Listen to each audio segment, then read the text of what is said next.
running at 40% most of us, you know, because we're half in and half out.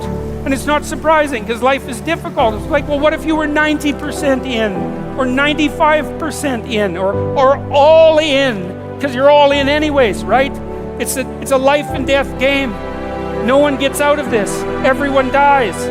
You might as well commit yourself. Now, they don't sit down and think, all right, you know, let's figure it out. You've got a life. It's hard, obviously. It's like 3 years from now, you can have what you need. You got to be careful about it.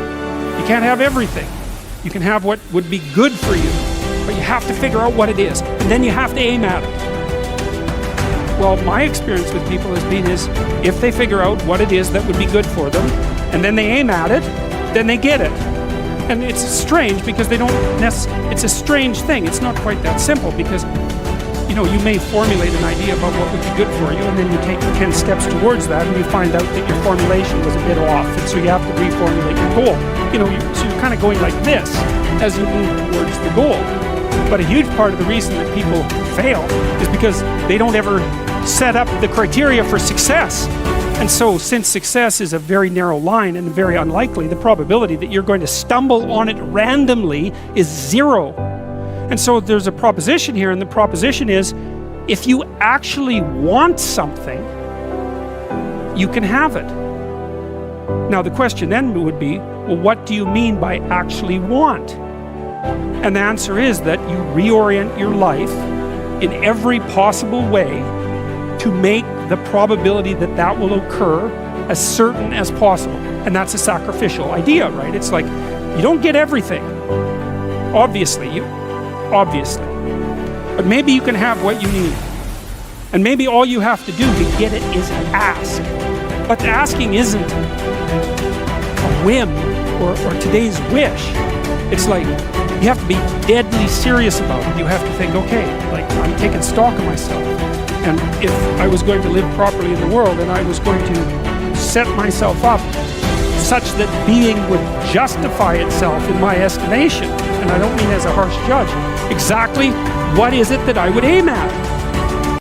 And often people won't specify their goals too because they don't like to specify conditions for failure. So if you keep yourself all vague and foggy, which is real easy because that's just a matter of not doing as well, then you don't know when you fail. And people might say, well, I really don't want to know when I fail because that's painful. So I'll keep myself blind about when I fail. That's fine, except you'll fail all the time then. You just won't know it until you've failed so badly that you're done. And that can easily happen by the time you're 40. So I would recommend that you don't let that happen. So that's willful blindness, right? You could have known, but you chose not to. Okay, so once you get your goal structure set up, you think, okay, if I could have this life, looks like that might be worth living, despite the fact that it's going to be, you know, anxiety-provoking and threatening, and there's going to be some suffering and loss involved and all of that. Obviously, the goal is to have a vision for your life such that, all things considered, that justifies your effort. Okay, so then what do you do? Well, then you turn down to the micro routines. It's like, okay, well, this is what I'm aiming for. How does that instantiate itself day to day, week to week, month to month? And that's where something like a schedule can be unbelievably useful. Google Calendar. It's like, make a damn schedule and stick to it. Okay, so what's the rule with the schedule? It's not a bloody prison. That's the first thing that people do wrong. They say, well, I don't like to follow a schedule. It's like, well, what kind of schedule are you setting up? Well, I have to do this, then I have to do this, then I have to do this, you know, and then I just go play video games because who wants to do all these things that I have to do? It's like, wrong. Set the damn schedule up so that you have the day you want. That's the trick. It's like, okay, I've got tomorrow. If I was going to set it up so it was the best possible day I could have, practically speaking, what would it look like? Well, then you schedule that. And obviously there's a bit of responsibility that's going to go along with that, because if you have any sense, one of the things that you're going to insist upon is that at the end of the day, you're not in worse shape than you were than at the beginning of the day, right? Because that's a stupid day. If you have a bunch of those in a row, you just dig, you dig yourself a hole and then you bury yourself in it. It's like, sorry, that's just not a good strategy. It's a bad strategy. So maybe 20% of your day has to be responsibility and obligation, or maybe it's more than that, depending on how far behind you are. But even that, you can ask yourself, okay, well, I've got these responsibilities. I have to schedule the damn things in. What's the right ratio of responsibility to reward? And you can ask yourself that, just like you'd negotiate with someone who is working for you. It's like, okay, you got to work tomorrow. Okay, so I want you to work tomorrow. And you might say, okay, well, what are you going to do for me that makes it likely that I'll work for you? Well, you could ask yourself that, you know. So maybe you do an hour of responsibility and then you play a video game for 15 minutes. I don't know, whatever turns your crank, man. But, you know, you have to negotiate with yourself and not tyrannize yourself. Like you're negotiating with someone that you care for, that you would like to be productive and have a good life. And that's how you make the schedule. It's like, and then you look at the day and you think, well, if I had that day, that'd be good. Great.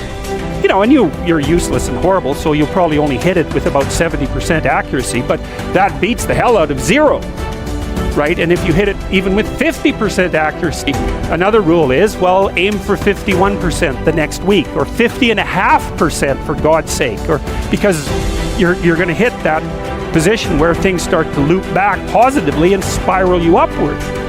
That's rule 1, right? To stand up straight with your shoulders back, is to take on the onslaught and to enter the contentious ring and to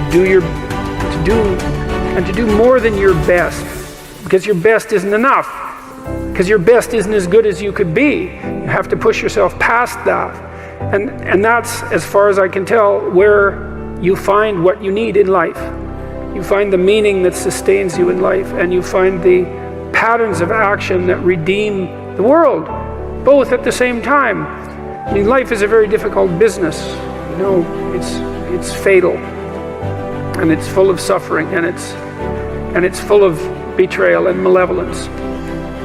There's nothing about it that's trivial. It's all profound. And in order to find your way through all of that capacity for hellish experience, let's say, you need to develop a relationship with something that's profound. And you have that capacity. And so, what's the decision that you make? You know, you decide to believe. You know, it's a risk, an existential risk. It's an act of faith. You believe that the truth can set you free. You believe that people have an intrinsic divinity about their soul. You decide that you're going to live in that manner, and that you're going to let everything about yourself that isn't worthy of that goal die. And that might be almost everything that you are. And that's a terrible thing to contemplate. The only thing that's worse, I would say, is the alternative. Because the alternative is the sorts of hells that we managed to produce around us, and that we produced with particular expertise during the totalitarian regimes of the 20th century. And it would be a good thing if we decided collectively and individually not to go back there again.